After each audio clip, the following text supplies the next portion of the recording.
आज की ऑनलाइन कक्षा में हम आपके लिए कक्षा 10 के लिए एक नया जो चैप्टर लेके आए हैं सांख्यिकी।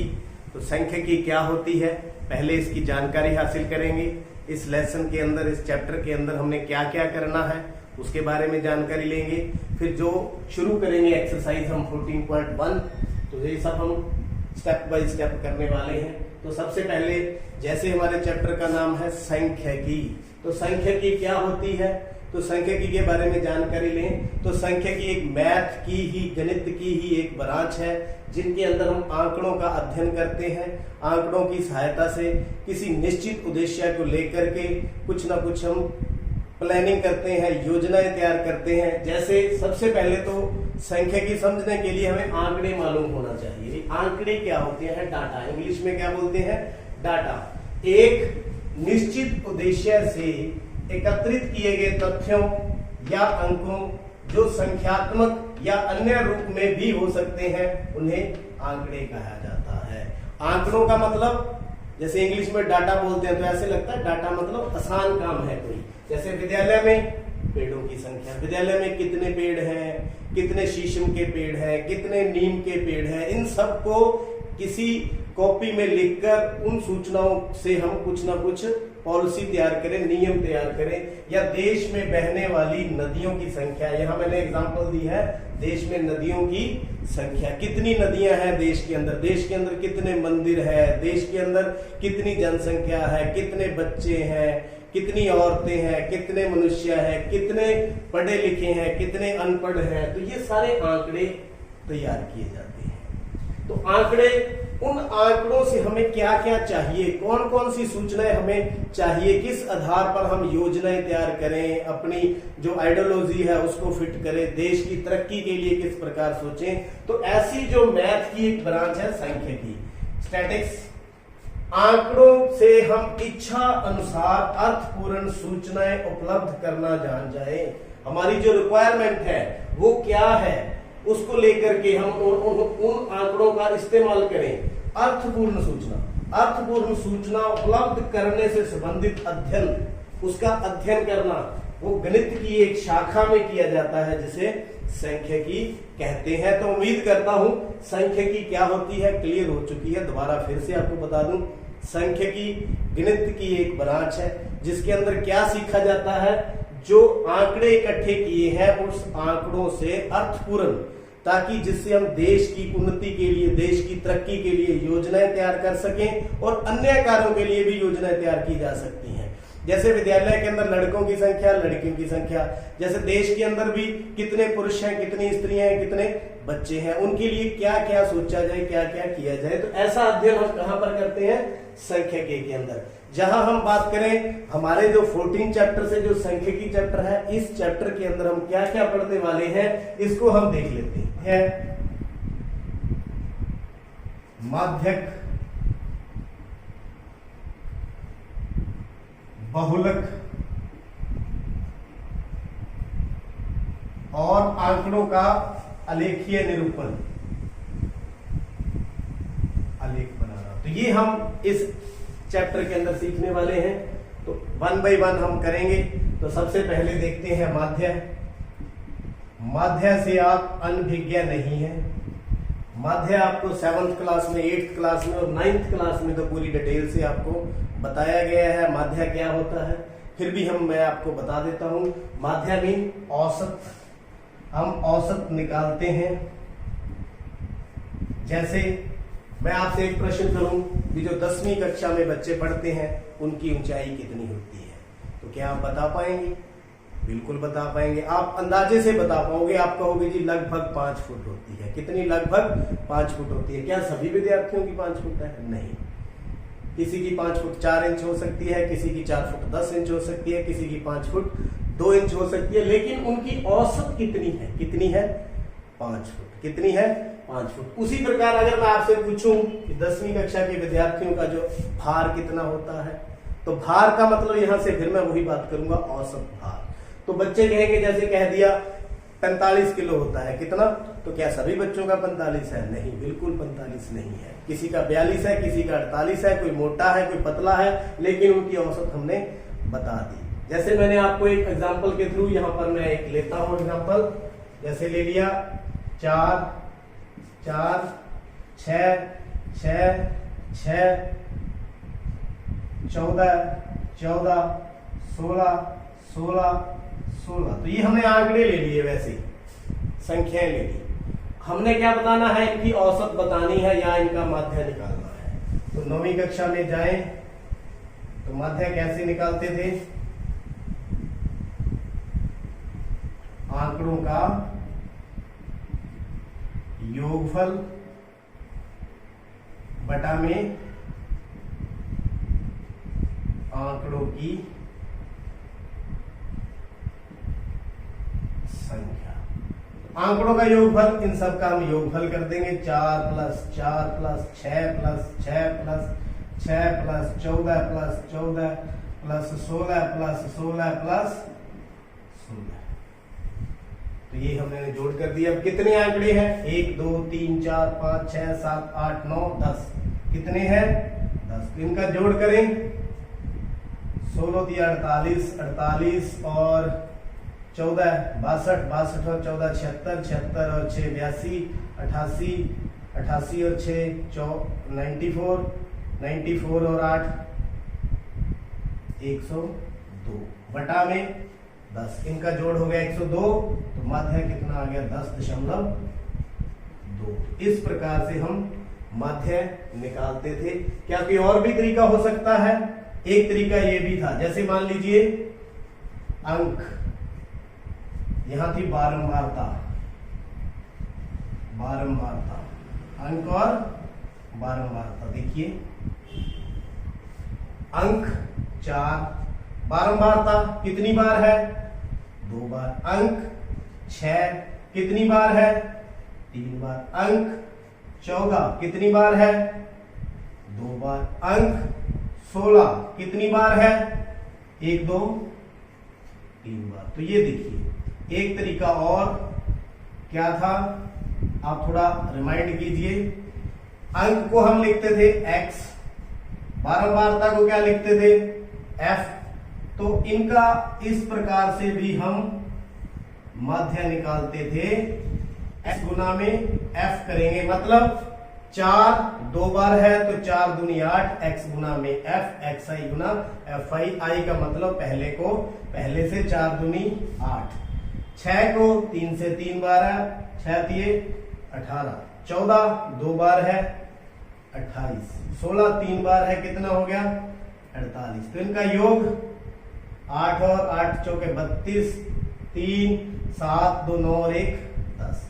तो इनका योगफल कितना आ गया, ये योगफल का साइन है, कितना आ गया, सिग्मा fi xi 102। बारंबारता का योग कितना है, सिग्मा fi कितना है, 3 2 5 3 8 2 10। तो कैसे निकालेंगे माध्य,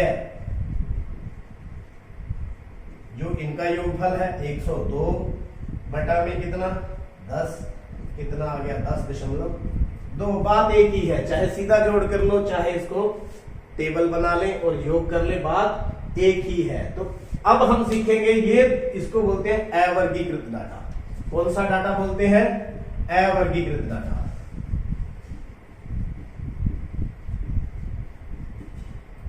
अवर्गीकृत आंकड़े, तो इनका जो हम 9th कक्षा में हमने सीखा था, माध्य कैसे निकाला जाता है। माध्य तो ऐसे ही निकलेगा, आंकड़ों का योगफल बटा आंकड़ों की संख्या। और क्या तरीका हो सकता है, देखते हैं।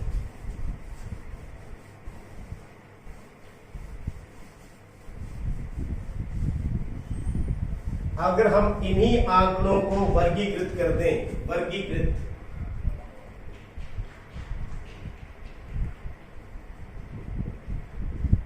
वर्गीकृत का मतलब इसको वर्ग अंतराल में चेंज कर दें, वर्ग अंतराल।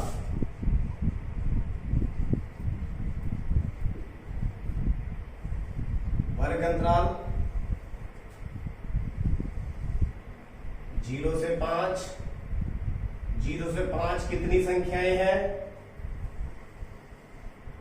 0 से 5 कितनी संख्याएं हैं, 2।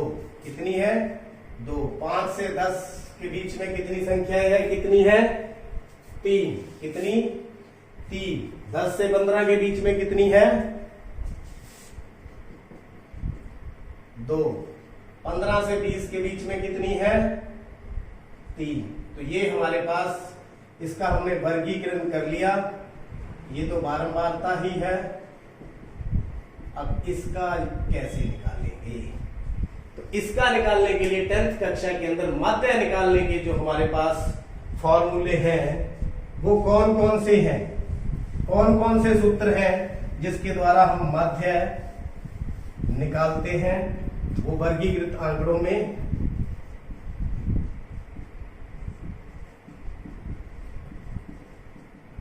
एक है पहला प्रत्यक्ष विधि, क्या है प्रत्यक्ष विधि। दूसरा क्या है कल्पित माध्य विधि। तीसरी है पद विचलन विधि, पद विचलन विधि। इंग्लिश में इसको बोलते हैं स्टेप डेविएशन मेथड।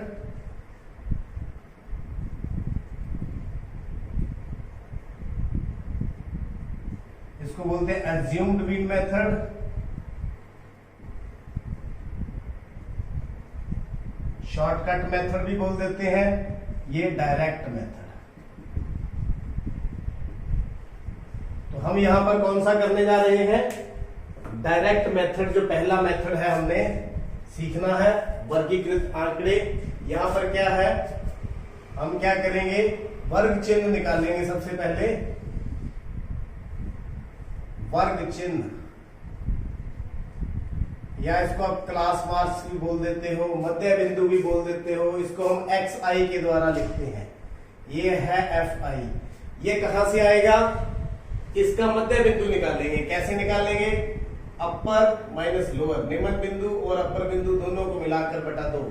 इस प्रकार 0 + 5 बटा में 2, 5 बटा में 2 बराबर 2.5। कितना आ जाएगा 2.5। इसका कितना आ जाएगा 10 और 5 15, 15 बटा 2 7.5। कितना आ जाएगा 7.5। 10 और 15 का वर्ग चिन्ह निकालेंगे, मध्य बिंदु निकालेंगे, कितना आ जाएगा 12.5। 15 और 20 का 15 + 20 बटा में 2, 35 बटा में 2 काट के कितना आ गया 17.5। तो सबसे पहला स्टेप तो हमारा ये रहेगा। उसके बाद हम क्या करेंगे, एक्स आई एफ आई का प्रोडक्ट करेंगे। X I into F I का प्रोडक्ट करेंगे। इन दोनों की मल्टीप्लीकेशन कितना आ गया 5। 7.5 गुना में 3, 7.5 गुना में 3, 75 बटे 10 गुना में 3, 225 बटे में 10। कितना आ गया 22.5।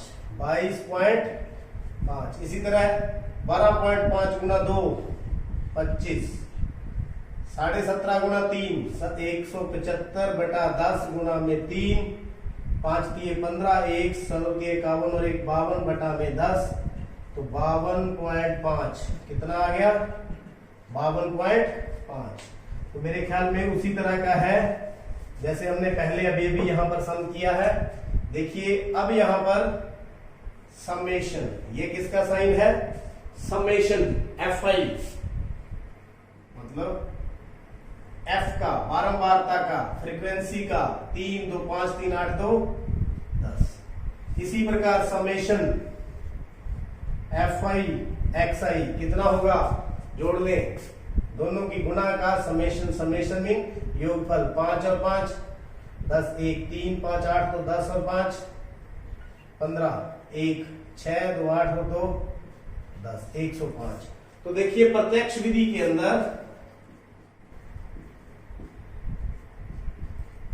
क्या फार्मूला रहता है माध्य का। माध्य को हम कैपिटल लेटर ऊपर बार डाल के इस प्रकार भी लिखते हैं माध्य। तो यहां पर देखिए sigma F I into x I over sigma summation F I. Summation सबका योग सिग्मा भी बोल देते हैं। 105 बटा में 10 कितना आ गया 10.5। अभी अभी हमने जो सम किया था वहां पर जो मध्य कितना था 10.2, यही सम था। यहां मध्य कितना है 10.2, यहां मध्य कितना आया 10.5। तो ऐसा क्यों आया? क्योंकि यहां पर हमने प्रत्यक्ष विधि लगाई एक वर्गीकृत आंकड़ों को लेकर 0 और 5, यहां पर हमने वर्ग अंतराल लिया 5 और 10 लिया 10 और वहां पर हमें डायरेक्ट आंकड़े थे, यहां पर क्या है एक अंतराल है। वहां पर जहां पर हमने मिड पॉइंट लिया 2.5 से मल्टीप्लाई किया, 7.5 से किया, 12.5 से किया, 17.5 से किया, तो इस प्रकार से ये 10.5 आया। फिर इतना क्यों नहीं आया? क्योंकि एक्यूरेट आंकड़े होने की बजाय ये क्या है वर्ग अंतराल में है, वर्गीकृत आंकड़े है। इस मान को हम बोलेंगे सन्निकट मान। क्या बोलेंगे?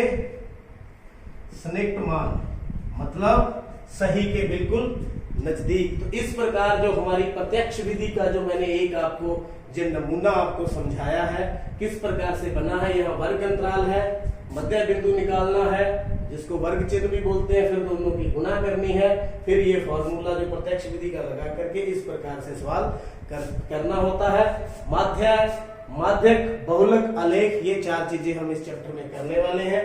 तो माध्य की जो एक्सरसाइज हमारी 14.1 है, चलिए उसका पहला सम हम अभी देखते हैं। एक्सरसाइज का पहला सम 14.1 प्रत्यक्ष विधि के द्वारा हम इसको हल करने वाले हैं। विद्यार्थियों का एक समूह द्वारा अपने संचेतना अभियान में, जागरूकता अभियान में एक सर्वेक्षण किया गया जिसमें उन्होंने एक मोहल्ले के 20 घरों में लगे पौधों से संबंधित आंकड़े इकट्ठे किए। पौधे थे उनके आंकड़े इकट्ठे किए 20 घरों में। प्रति घर पौधों की संख्या ज्ञात करो, मतलब माध्य ज्ञात करो। तो हम यहाँ पर प्रत्यक्ष विधि लगाने वाले हैं।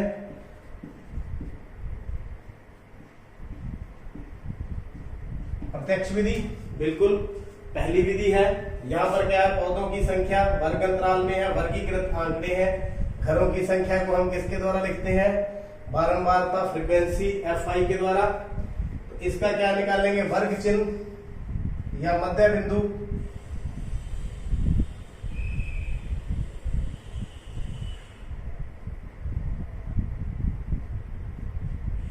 इनका जो मीन में क्या आएगा 0 प्लस 2 बटा में 2 बराबर 2 बटा में 2 बराबर कितना आ गया 1। इसी प्रकार इसका निकालेंगे 2 प्लस 4 बटा में 2 6 बटा में 2 बराबर कितना आ गया 3। इसी प्रकार तीसरा 4 प्लस 6 बटा में 2 10 बटा में 2 बराबर में 5। इसी प्रकार 6 प्लस 8 बटा में 2 14 बटा में 2 काट के कितना आ गया 7। तो ऐसे ही ये आ जाएगा 9, ये आ जाएगा 11 और ये आ जाएगा 13। तो ये हमारे पास मध्य बिंदु तैयार है। इसको हम xi के द्वारा डोनेट करते हैं। अब क्या करेंगे? इनका प्रोडक्ट कर देंगे Fi इंटू xi। i का मतलब फर्स्ट टर्म है तो फर्स्ट से मल्टीप्लाई, दूसरी को दूसरी से, तीसरी को तीसरी से। 1 गुना 1 1, 2 गुना 3 6, 5 गुना 1 5, 7 गुना 5 35, 9 गुना 6 54, 11 गुना 2 22, 13 तिया 39। तो देखिए ये हमारे पास तैयार है। अब जो हमारा फार्मूला क्या है माध्य निकालने का, x bar summation sigma Fi xi over में सिग्मा Fi। तो इनकी वैल्यू यहां से निकाल लेते हैं। सिग्मा Fi फ्रीक्वेंसी का जोड़ 20 घर दिए हुए हैं, 1 2 3 4 5 9 6 15 17 20। कितना है ये 20। अब रह गया इनका जोड़ सिग्मा Fi xi बराबर में 9 2 11 4 15 5 20 5 25 और 6 31 और 1 32 3 3 3 6 8 5 13 3 16। कितना आ गया 162। तो फॉर्मूले में भर दें और आपका मान तैयार। 162 बटा में 20 कितना आ जाएगा 20 8 160, 1 बच गया 0। 162 को हम क्या कर देंगे 20 पे भाग कर देंगे, 20 8 160, नीचे बच गया 2, तो 2 के बाद हम क्या लगा दें यहाँ पर 0, कितने बन जाएगा 1 पे 8.1। तो प्रति घर पौधों की संख्या कितनी होगी, प्रति घर पौधों की संख्या 8.1। तो देखिए यहाँ पर हमने प्रत्यक्ष विधि लगाई है। तो ये कई बार ये पूछा जाता है कि यही विधि क्यों लगाई, दूसरी क्यों नहीं लगाई, क्योंकि पहला पर्पस तो ये है हम सीख ही यही रहे हैं इसलिए लगा रहे हैं। दूसरा क्या है, इसमें जो आंकड़े हैं बिल्कुल छोटे हैं, 1 3 5 7 9, इसको मल्टीप्लाई गुना करना आसान है, इसलिए हमने इस मेथड को अडॉप्ट किया। उम्मीद करता हूं प्रत्यक्ष विधि का जो पहला हमने सम किया है आपको अच्छी तरह से समझ आ चुका है। पिछले चैप्टर देखने के लिए अब चैनल को सब्सक्राइब करें, देखते रहिए, समझते रहिए। आपका बहुत बहुत धन्यवाद।